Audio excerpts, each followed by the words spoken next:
एक तो हम सबसे पहले समझेंगे कि व्हाट एग्जैक्टली इज आरबीआई, उसके कुछ फैक्चुअल चीज़ें हम वो डिस्कस करेंगे। फिर उसके बाद इसके पास क्या क्या टूल्स होते हैं हम उनको अंडरस्टैंड करेंगे। भारत के अंदर एक ऐसा बॉडी होनी चाहिए जो हमारा पूरा का पूरा चीज़ों को देखे, and that is why RBI बनाने का रिकमेंडेशन इसके द्वारा दिया गया। कोई आपसे पूछे कि आरबीआई क्या इंडिपेंडेंस के बाद बना? नो, आरबीआई इंडिपेंडेंस से पहले ही बन चुका। उस समय बहुत सारे अलग अलग प्राइवेट शेयर होल्डर्स थे या बैंक्स थे जो इसको ओन कर रहे थे। देखो, आरबीआई भारत का तो सेंट्रल बैंक है ही है, बट आरबीआई ने पास्ट के अंदर दो और देशों के लिए सेंट्रल बैंक का काम किया। कोई आपसे पूछे कि कौन अपॉइंट कर रहा है, कि कौन आरबीआई गवर्नर है, पर यहां से एक डाउट निकल के आता है। नमस्कार दोस्तों, स्वागत है आप सभी का आज के सेशन के अंदर। Very warm welcome to all of you. पहली चीज, आप सबको टीचर्स डे की ढेर सारी शुभकामनाएं। Very happy teachers day to all of you. दोस्तों, आज हम अपना जो डिस्कशन था वो फर्दर आगे कंटिन्यू करेंगे। लास्ट लेक्चर के अंदर हमने पहला जो पार्ट था वो हमने कवर कर लिया था। आज हम फर्दर उसको आगे हम थोड़ा चीज़ें बिल्डअप करेंगे, राइट। तो मनी एंड बैंकिंग का कुछ एस्पेक्ट्स हम आज के सेशन में भी देखेंगे। दोस्तों, आप में से जो बच्चे मेरे साथ टेलीग्राम पे कनेक्ट करना चाहते हैं तो वो यहाँ पे मेरे साथ कनेक्ट कर सकते हैं, शर्मा सर PW के। सबसे पहली चीज़ मैं आपको जो यहाँ पे आज के सेशन में डिस्कस करना चाहता हूँ ना, I want to tell you the meaning of monetary policy.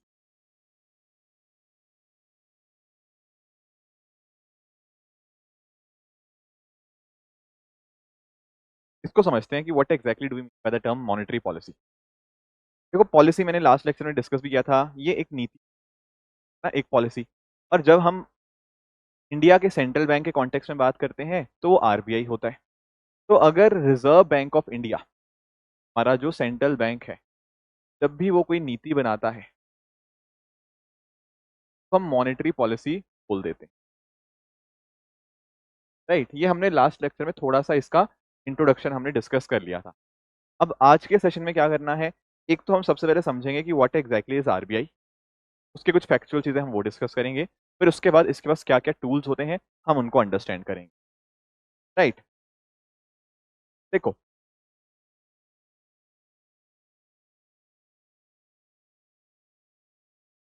RBI, reserve bank of India. सबसे पहला क्वेश्चन तो ये है कि सर आरबीआई बना कब? देखो, एक चीज मैं आपको इंटरेस्टिंग चीज बताता हूँ। आरबीआई इंडिपेंडेंस से पहले बन चुका। एक दरअसल में ना, एक कमेटी बनी थी। उस कमेटी का जो नाम था वो था हिल्टन यंग कमीशन। क्या नाम था उसका? उसका नाम था आपका हिल्टन यंग कमीशन।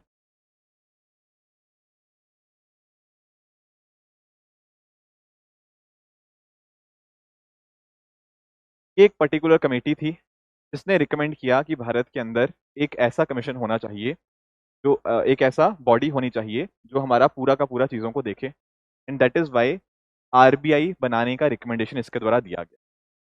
ठीक है। और नोटिस से आप ये करिएगा, दरअसल में आरबीआई बना एक एक्ट के माध्यम से। का नाम था क्या? RBI act 1930। अब इस पर्टिकुलर एक्ट के माध्यम से आरबीआई बनता है और आरबीआई के जो ऑपरेशंस हैं वो स्टार्ट होते हैं 1 अप्रैल 1935 से। यहाँ से इसके ऑपरेशन, इसका काम करना यहाँ स्टार्ट होता है। कोई आपसे पूछे कि आरबीआई क्या इंडिपेंडेंस के बाद बना? नो, आरबीआई से पहले ही बन चुका। आरबीआई इंडिपेंडेंस से पहले ही बन चुका। चलो, दैट इज फाइन। पर कुछ और चीजें भी हमें पता होनी चाहिए। जब एक्चुअल में ये आरबीआई बना ना, तो उस समय ये सरकार के कंट्रोल में नहीं था। उस समय बहुत सारे अलग अलग प्राइवेट शेयर होल्डर्स थे या बैंक्स थे जो इसको ओन कर रहे थे। बट आजादी के बाद 1949 में आरबीआई नेशनलाइज होता है। क्या होता है? आरबीआई का नेशनलाइजेशन। कुछ बच्चे आप में से ऐसे होंगे जिनको नेशनलाइजेशन का मीनिंग नहीं पता होगा। नेशनलाइजेशन का मतलब होता है पूरी तरह से इसका जो मालिक है वो सरकार बन गया। पहले मैंने बताया ना कि जब बना तो उस टाइम ये सरकार, इसका मालिक सरकार नहीं था। बट 1949 में आरबीआई नेशनलाइज हो जाता है। इसका जो पूरी की पूरी शेयर होल्डिंग है, इसका मालिकाना जो हक होता है वो सरकार के पास आ जाता है, तो सरकार इसकी मालिक बन जाती है 1949 के अंदर। पहले ऐसा नहीं था, पहले प्राइवेट प्लेयर्स जो थे या प्राइवेट बैंक्स जो थे या और शेयर होल्डर्स जो थे वो आपको यहाँ पे देखने को मिलते थे। ठीक है, ठीक।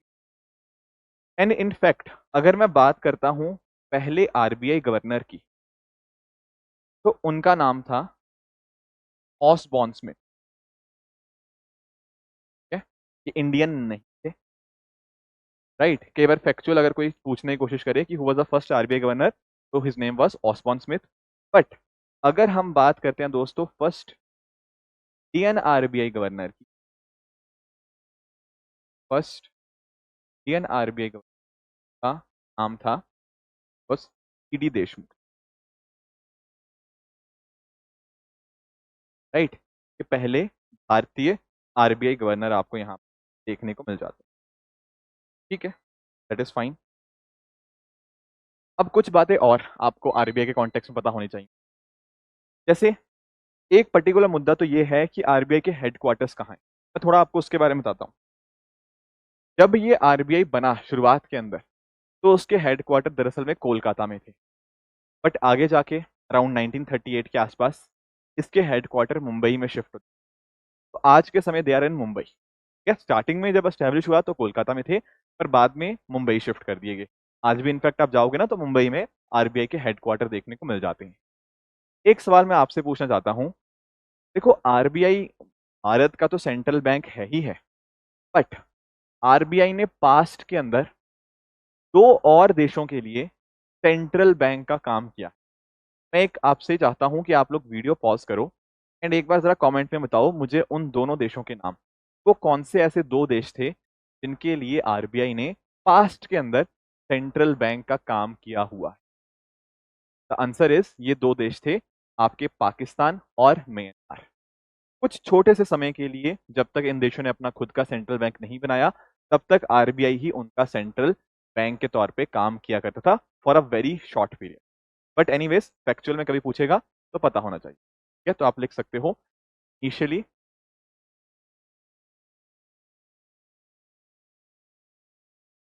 RBI headquarters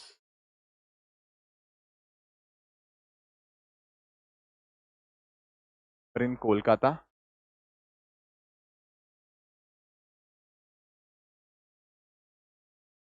but shifted to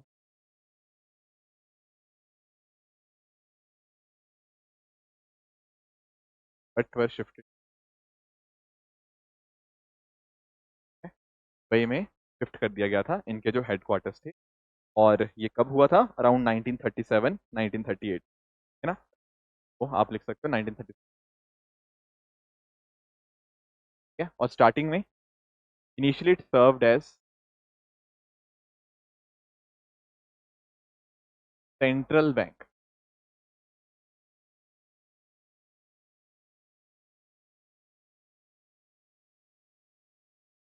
और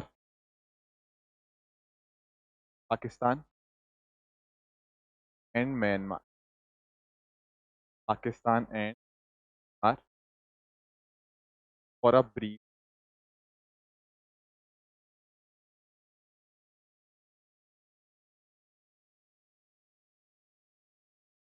कुछ छोटे से टाइम पीरियड जहां पर इसने सेंट्रल बैंक के तौर के ऊपर भी यहाँ पे काम किया for Pakistan and Myanmar, till then जब तक उनका खुद का अपना हेडक्वार्टर नहीं बन। राइट, अब यहाँ पे एक दो चीजें आपको और पता होनी चाहिए और वो इंटरेस्टिंग है आरबीआई के कॉन्टेक्स्ट में। जैसे मैं आपको बताता हूँ, एक आपके ना आरबीआई में गवर्नर्स हैं। तो मैंने आपको बताया ना कि फर्स्ट आरबीआई गवर्नर जो थे वो ऑसबॉर्न स्मिथ थे, एंड पहले भारतीय आरबीआई गवर्नर जो थे वो सीडी देशमुख।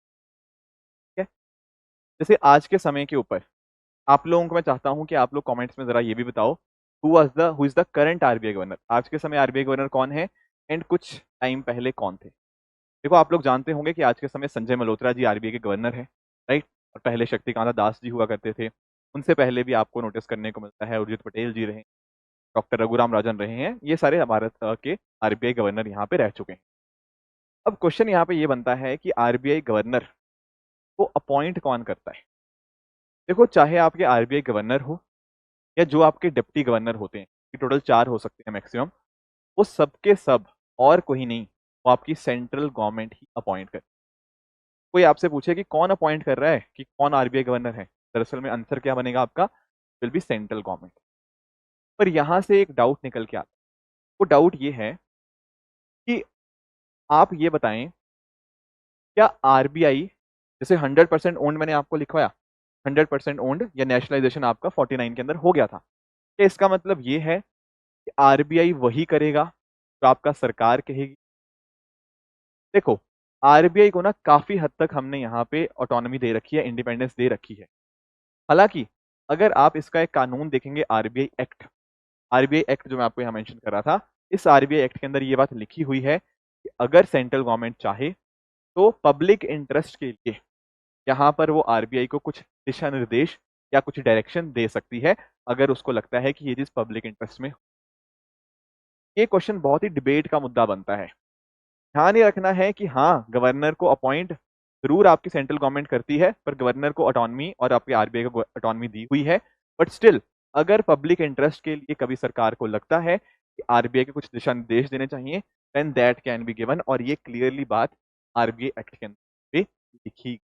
तो ये दोनों चीजें भी हमें पता होनी चाहिए, के ऊपर यूपीएससी में 2021 में ऑलरेडी क्वेश्चन आता है। Please note these 2 points as well. पहला पॉइंट क्या है? पहला पॉइंट ये है कि governor and up to 4 and up to 4 deputy governors of RBI are appointed by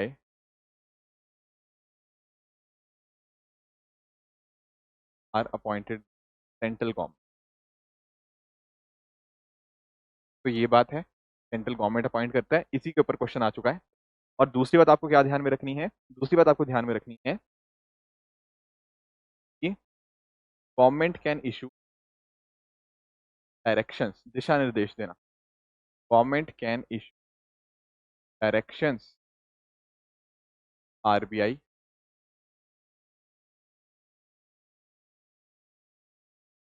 public interest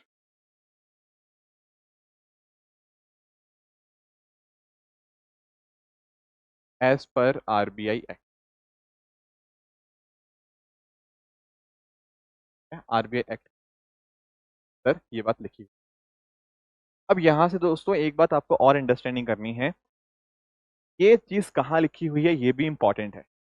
जैसे आपकी ना पॉलिटी की क्लासेस भी चल रही हैं, मंजू मैम आपको वो भी पढ़ा रही होंगी, है ना? तो मंजू मैम आपके साथ डिस्कस भी करेंगी कॉन्स्टिट्यूशन के अंदर क्या क्या चीजें हैं। तो एक्चुअली आप अंडरस्टैंड करना, यूपीएससी में क्वेश्चन आया था कि संविधान के अंदर ऐसा लिखा हुआ है कि सरकार आरबीआई को दिशा निर्देश दे सकती है। Answer is no.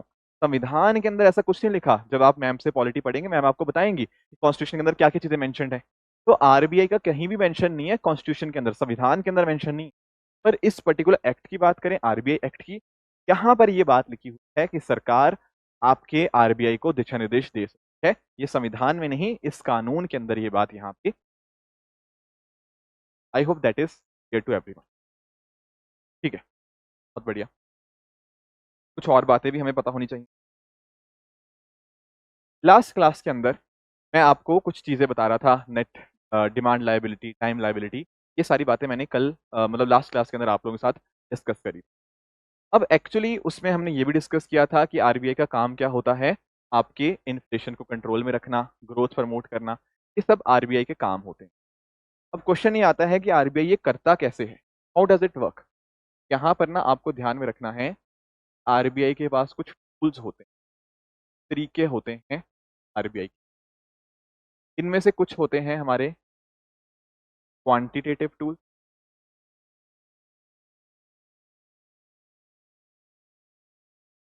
और कुछ होते हैं हमारे क्वालिटेटिव।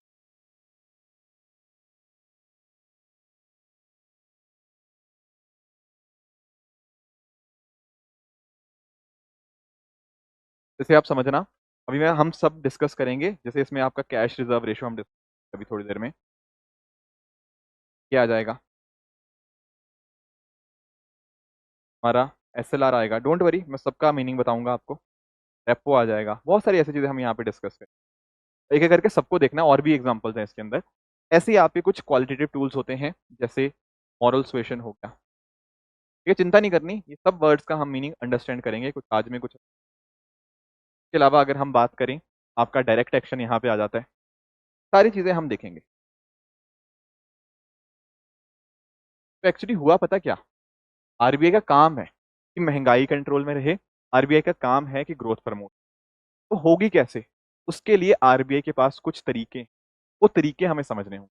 यहाँ पर भी RBI के पास कुछ तरीके हैं के माध्यम से वो बैंकों को निर्देश दे सकते हैं। तो एक एक करके हम यहाँ पे अंडरस्टैंड करना स्टार्ट करें। सबसे पहले हम लोग स्टार्ट करेंगे हमारे quantitative tools.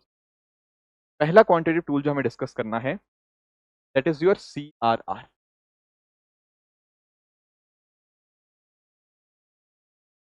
Cash reserve.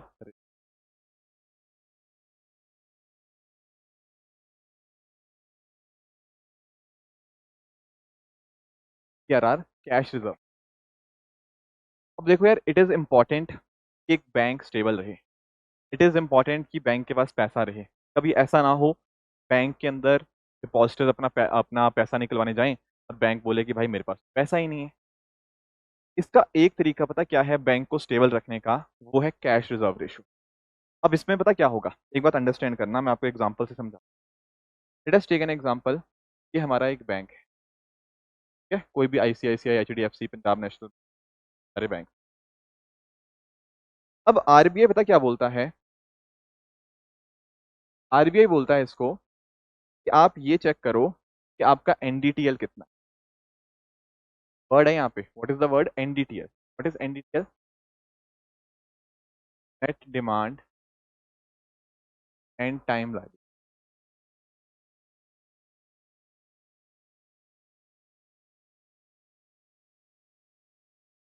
Last lecture में मैंने आपको डिमांड लाइबिलिटी या इनफैक्ट लाइबिलिटी समझाया था। लाइबिलिटी का मतलब क्या होता है, जैसे बैंक की लाइबिलिटी। बैंक की लाइबिलिटी होती है डिपॉजिटर का पैसा। आपने बैंक में पैसा जमा कराया, बैंक की जिम्मेदारी बनती है आपके पैसे को रिटर्न करे। तो बैंक के लिए वो क्या हुआ, लाइबिलिटी। अब लाइबिलिटी जो थी वो कुछ डिमांड लाइबिलिटी भी थी। जैसे जब आप डिमांड करोगे, जैसे आपका करंट अकाउंट, सेविंग अकाउंट, मुझे तब आपको पैसा रिटर्न करना। बट जब हम बात कर रहे थे दोस्तों टाइम लाइबिलिटी की, में क्या होता था, एक स्पेसिफिक टाइम के बाद पैसा रिटर्न करना। मान लेते हैं आपने FD करवा रखी है, आपने रेकरिंग डिपॉजिट खुलवा रखा है मेरे साथ, बैंक के साथ। तो बैंक एक सर्टेन टाइम के बाद आपको पैसा रिटर्न करेगा। That is what, time liability. तो टोटल NDTL या net demand and time liability हम निकालते हैं बेसिकली बैंक के अंदर जो भी डिपॉजिट वगैरह हुए। ठीक है, एक सेकंड के लिए मान लो कि NDTL की वैल्यू लेट से है 100 करोड़। अब यहाँ RBI पता क्या बोलेगा, RBI बोलेगा कि एक काम करो, इस 100 करोड़ का एक स्पेसिफिक परसेंटेज मान लेते हैं। एक एग्जाम्पल के लिए मैंने बोल दिया लेट से इस NDTL का 3%। RBI बोलेगा इस NDTL का, जो भी आपका NDTL, जैसे इस केस में 100 करोड़ है ना, तो एक स्पेसिफिक परसेंट, जैसे इस केस में मैंने 3% माना, तो उसमें बोलेगा RBI कि आपको मेरे पास रखना। कितना हुआ, 100 करोड़ का 3%, ये बन जाएगा सर 3 करोड़। ठीक है ना, ये 3%, एक एग्जाम्पल मैं दे रहा हूँ बस, कि 3 करोड़ रुपया RBI के पास रखेगा ये बैंक। अगर सर ऐसा है तो बैंक बाकी का बचा हुआ कितना, 97 जो करोड़ हुआ, वो आगे किसको दे पाएगा, आगे पब्लिक को दे पाएगा, लोगों को दे पाएगा। मानते हो इस बात को? अब जो लोग होंगे वो लोन लेंगे, आगे खर्च करेंगे, आगे ग्रोथ होगा, इस तरह से वर्क करेगा। राइट, ठीक है। एक दूसरा एग्जांपल लो, मान लो कल को RBI ने सोचा एक काम करते हैं भाई, हम ना इसको बढ़ा देते हैं। लेट से कल को हम लोग NDTL का 10% वो हम साइड में रखते हैं RBI के। अगर दोस्तों ऐसा होगा ना, तो 100 का 10%, दैट इज 10 करोड़, वो बैंक को RBI के पास रखना पड़ेगा। और बैंक फिर कितना पैसा लोगों को लोन में दे पाएगा, केवल और केवल 90 crore. Are you able to understand? पहले वो 97 करोड़ लोगों को लोन में दे पा रहा था, अब केवल और केवल 90 करोड़ ही दे पाएगा। सोचो इस बात को, पहले ज्यादा लोन वो दे सकता था, अब कम ही लोन दे पाएगा। और अगर वो लोन कम दे पाएगा, कहीं ना कहीं लोगों तक पैसा महंगे रेट पे पहुंचेगा। जब लोनेबल अमाउंट कम हो गया, जो लोन देने वाला अमाउंट है वो कम हो गया, तो बैंक महंगे रेट पे लोन देगा। महंगे रेट पे लोन देगा तो कहीं ना कहीं लोग कम लोन लेना पसंद करेंगे एज कंपेयर टू पहले के। तो पहले लोन ज्यादा दिए जा रहे थे, ज्यादा लोन दिए जा रहे थे, तो कहीं ना कहीं ग्रोथ ज्यादा थी।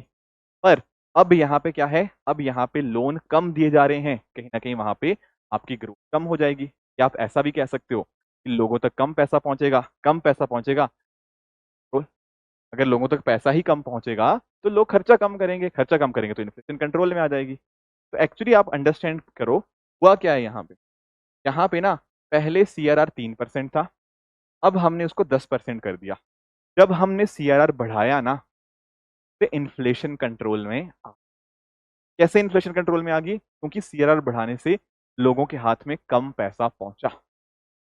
अगर हम उल्टा करते, मान लो पहले CRR 10% था, अब मैंने उसको 3% कर दिया, CRR कम किया ना, तो पहले मैं 90 करोड़ लोन दे पा रहा था, अब मैं 97 करोड़ लोन दे पा रहा हूँ। अब बहुत लोन दूंगा, बहुत लोन दूंगा, लोगों के हाथ में ज्यादा पैसा जाएगा, लोग ज्यादा खर्च करेंगे, तो इकोनॉमी को बूस्ट होगा। Do you get the point? तो यहाँ रिलेशनशिप पता क्या बना? रिलेशनशिप ये बना, जब जब आपका CRR बढ़ता है, CRR इंक्रीज होता है ना, का मीनिंग पता क्या होता है?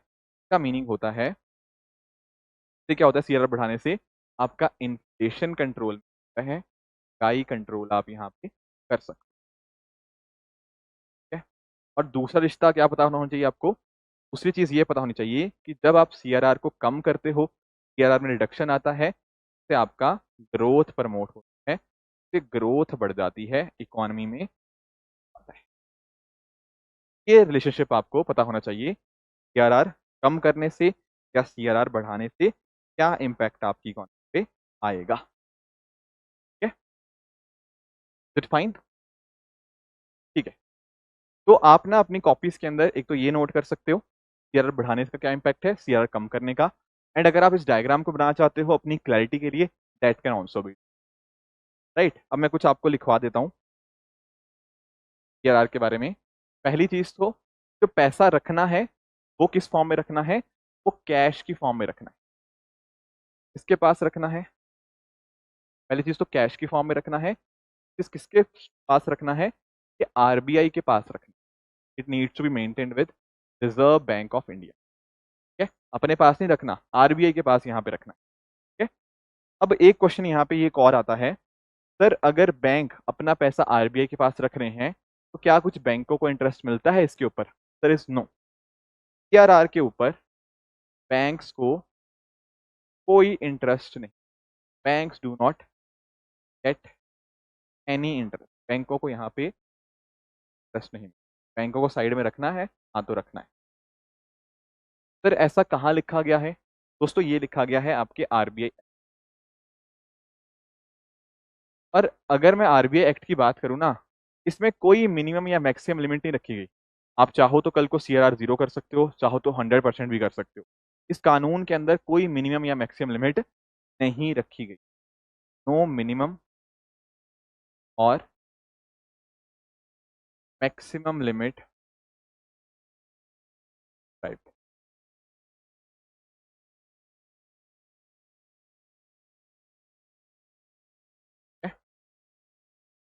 ये पहला कॉन्सेप्ट है आपका कैश रिजर्व रेशो। मैंने बोला था ना, मॉनेटरी पॉलिसी का ऑब्जेक्टिव क्या है? या ग्रोथ प्रमोट करना या इन्फ्लेशन को कंट्रोल में रखना। तो अगर इन्फ्लेशन कंट्रोल करना होगा CRR बढ़ा दिया जाएगा, ग्रोथ प्रमोट करना होगा CRR कम कर दिया जाएगा। आई होप दैट इज फाइन। ठीक है, इसी तरह से एक दूसरा कॉन्सेप्ट भी है, तो हम जानते हैं SLR के नाम से। What is SLR here? Statutory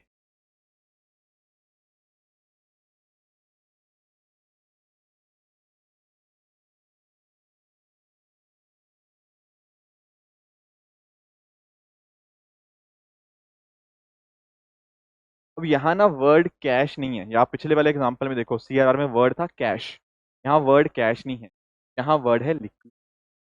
मैं थोड़ा आपको पहले ना समझा देता हूँ एक गवर्नमेंट सिक्योरिटी के बारे में, इससे आपको चीज़ें और आसान हो जाएंगी। ध्यान से सुनना, एक वर्ड है छोटा सा, गवर्नमेंट सिक्योरिटी। मैं आपको इसको अभी एक बेसिक मीनिंग समझा देता हूँ, बाकी चीज़ें हम आगे एडवांस में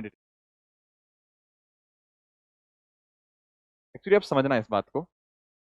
मान लेते हैं ये हमारी सरकार है, दिस इज योर गवर्नमेंट, ये सरकार है और ये है यहाँ पे कोई इन्वेस्टर या आम इंसान, ठीक है। अब कई बार हो सकता है कि सरकार को पैसों की जरूरत हो। मान लेते हैं मैंने कहा कि सरकार को 100 रुपए की जरूरत है। अब आप में से कुछ बच्चे सोच रहे होंगे कि सरकार को क्यों जरूरत है। अरे भाई, सरकार को इतने सारे काम करने हैं, कहीं पर कोई स्कीम चलानी है, कोई रोजगार जनरेट करने के, कोई और खर्चे करने हैं, अपने एम्प्लॉयज को सैलरीज देनी है, बहुत सारे काम करने होंगे। तो ये जो सरकार को 100 रुपए की यहाँ पे जरूरत है, ये 100 रुपया सरकार के पास है नहीं, सरकार को उधार लेना है। सरकार इनसे उधार ले सकती है, हम लोगों से उधार ले सकती है, ठीक है। मान लेते हैं मेरे पास पैसा है, मैंने बोला सरकार को कि लो भाई मैं आपको 100 रुपया दे दूंगा, बढ़िया। सरकार पता क्या करेगी, सरकार हमें बदले में एक गवर्नमेंट सिक्योरिटी कर देगी। आप ऐसा समझ लो कि एक it is a piece of paper, एक कागज समझ लो। सरकार ने एक कागज इशू कर दिया, अभी के लिए इतना अंडरस्टैंड कर लो, कागज इशू कर दिया। अब ये कागज मेरे पास आ चुका है। अब होगा पता क्या, मैं जो भी टाइम होगा उस कागज का, मान लो 1 साल का है, 1 साल के बाद मैं सरकार के पास जाऊंगा और सरकार को बोलूंगा कि भाई देखो, 1 साल पहले मैंने 100 रुपया जमा कराया था आपको, मैंने 100 रुपये दिए थे आपको, अब आप मुझे 110 रुपये रिटर्न करें, जो भी लिखा होगा उस कागज के ऊपर, मान लो 10% interested. This is how government security. सरकार को पैसों की जरूरत थी, मैंने सरकार को पैसा दे दिया उधार के तौर के ऊपर, सरकार ने बदले में मुझे गवर्नमेंट सिक्योरिटी इशू कर दी। जब उसका टाइम कंप्लीट हो जाएगा, मान लो 1 साल का टाइम था, सरकार मुझे 100 रुपया तो वापस करेगी करेगी, जो भी उसके ऊपर इंटरेस्ट था वो भी वापस करेगी। इस तरह से वर्क करती है गवर्नमेंट सिक्योरिटी। पर सर ये क्यों पढ़ा रहे हैं हम, मैं अभी समझाता हूँ आपको। एक्चुअली ना जो सीआरआर और एसएलआर है काफी हद तक सिमिलर है, पर थोड़ा सा फर्क भी है। पिछले एग्जाम्पल में हमने देखा था कैश रिजर्व रेशो में, बैंक क्या करते थे, आरबीआई के पास पैसा जमा कराते थे सीआरआर के अंदर। एसएलआर में हल्का सा वेरिएशन है। एसएलआर में पता क्या होगा, जो बैंक होंगे ना बैंक, उनको कुछ पैसा साइड में रखना है।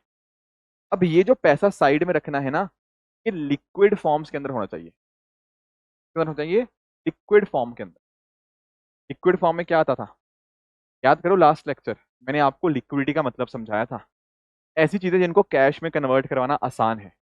तो एक्चुअली लिक्विड फॉर्म के अंदर आपका कैश आ जाएगा, आपका गोल्ड आ जाएगा, और आपकी जो भी आरबीआई सिक्योरिटीज अप्रूव करें, ठीक है। इसमें गवर्नमेंट सिक्योरिटीज देखा था ना, कि वही चीज है, ठीक है। आरबीआई ने जो भी सिक्योरिटीज अप्रूव करें वो आ जाएंगी आपके लिक्विड फॉर्म में। तो अब एसएलआर में पता क्या करना है, बैंक को कुछ पैसा साइड में रखना है। किस फॉर्म में, या तो कैश में या गोल्ड में या आरबीआई अप्रूव्ड सिक्योरिटी, वैसे किसी फॉर्म के अंदर आपको बैंक को अलग से पैसा रखना हो, ठीक है। अब इसका भी तरीका समझ लेते हैं। तो ये बैंक है, ठीक है, और मान लो मैं हूं यहाँ पे कस्टमर को लोन चाहिए। अब एक सेकंड के लिए मान लो, पहले क्या था, मान लेते हैं लेट से पहले हमारा अ, मान लो कि पहले आपका एसएलआर था 15% ऑफ एनडीटी, और एक सेकंड के लिए मान लो कि एनडीटीएल आपका 100 करोड़, ठीक है। अगर ऐसा है ना, एनडीटीएल 100 करोड़ है, पहले केस के अंदर 15% ऑफ 100 करोड़ यानी कि 15 करोड़ बैंक को यहाँ लिक्विड फॉर्म में या कैश में या गोल्ड में आरबीआई अप्रूव्ड सिक्योरिटीज की फॉर्म में अपने खुद के पास रखना होगा 15 करोड़। अगर 15 करोड़ बैंक ने यहाँ रख दिया तो बाकी कितना लोन दे पाएगा सर, 85 करोड़। इट्स फाइन, ठीक है। एनडीटीएल था 100 करोड़, उसका 15% यानी कि 15 करोड़ बैंक ने अपने पास रख दिया इनमें से किसी फॉर्म के अंदर, ठीक है। बाकी बचा वो लोन दे सकता। अब दूसरा एग्जांपल समझो कि कल को मान लो हमने एसएलआर बदल दिया, कल को उसने बोला कि आपको 30% रखना है एनडीटी। अगर ऐसा होता है, एनडीटीएल तो 100 करोड़ ही है, 100 करोड़ का 30% इज व्हाट, 30 करोड़। तो बैंक 30 करोड़ यहाँ पे लिक्विड फॉर्म के अंदर रखेगा, कैश गोल्ड या आरबीआई अप्रूव्ड सिक्योरिटीज की फॉर्म में। अगर 30 करोड़ उसने यहाँ पे साइड में रख दिया तो कितना पैसा अब वो लोन में दे पाएगा, केवल और केवल 70 करोड़। क्यों? कि भाई 30 करोड़ तो यहाँ साइड में रखा जा चुका है, सिर्फ 70 करोड़ ही तो लोन में दे पाएगा। अब देखना, पहले बैंक 85 करोड़ लोन में दे पा रहा था, अब केवल और केवल 70 करोड़ लोन में दे पा रहा है। That means what? पहले के मुकाबले वो कम लोन दे सकता है, और कम लोन दे पाएगा पहले के मुकाबले तो कहीं ना कहीं महंगे रेट पे लोन देगा। महंगे रेट पे लोन देगा, लोगों तक कम पैसा पहुंचेगा, कम पैसा पहुंचेगा तो इन्फ्लेशन कंट्रोल, है ना। तो एक्चुअल में यहाँ पर भी सेम रिलेशनशिप आता है। अगर हम एफएलआर को बढ़ाते हैं, बढ़ाने से क्या आएगा? आपका इन्फ्लेशन कंट्रोल होगा, आप महंगाई कंट्रोल कर पाएंगे। और दूसरी चीज जो हमें पता होनी चाहिए वो यही है कि अगर मान लीजिए हम एसएलआर को कम करते हैं, इससे क्या होता है? इससे आपकी जो ग्रोथ होती है, आपकी ग्रोथ प्रमोट, क्या होती है? इससे ग्रोथ प्रमोट होती है ना। ये एक ऐसी बात है जो आपको पता होनी चाहिए। ठीक है, तो आप यहाँ पे नोट कर सकते हो एसएलआर के अंदर। ठीक है, क्या ध्यान में रखना है? ये खुद के पास मेंटेन किया जाता है, इज मेंटेन्ड विद सेल्फ। यहाँ आरबीआई के साथ नहीं, खुद के पास आपको चीजें, क्या और किस फॉर्म में हो सकती हैं? कैश की फॉर्म में हो सकती हैं, गोल्ड की फॉर्म में हो सकती हैं, RBI approve.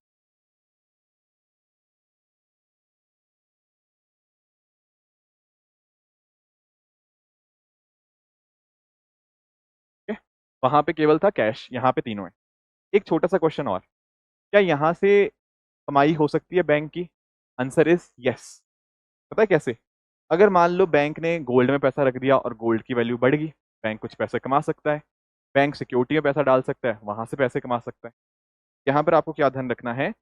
Bank can earn some interest, bank कुछ पैसा यहाँ पे कमा, है बैंक कुछ पैसा यहाँ पर कमा सकते हैं, bank can earn some interest this particular case. और ऐसा कहाँ लिखा हुआ है? ये लिखा हुआ है आपके बैंकिंग रेगुलेशन एक्ट। है, और बैंकिंग रेगुलेशन एक्ट में ना इसकी मैक्सिमम लिमिट गिवन है। मैक्सिमम एनडीटीएल आपका 40% हो, मैक्सिमम 40% ऑफ।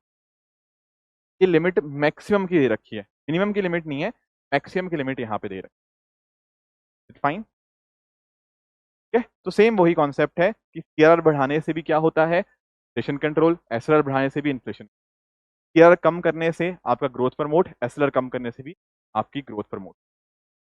ये दोनों अभी तक के हमारे दो इंपॉर्टेंट हमारे क्वांटिटेटिव टूल्स थे जिनको हमने समझा। अब आने वाले सेशन में हम आगे repo rate, reverse repo rate, MSF और बाकी चीज़ों को भी हम काफ़ी डिटेल में यहाँ पे डिस्कस करेंगे। ठीक है, तो आज के सेशन को इतना ही रखते हैं, बाकी जो आगे के टूल्स हैं, क्वांटिटेटिव टूल्स और क्वालिटेटिव टूल्स, उनको हम नेक्स्ट सेशन में यहाँ पे डिस्कस कर लेंगे। Thank you so much for joining. इसी तरह से आप सब लोग हार्डवर्क करते रहिए। All the very best. Thank you so much.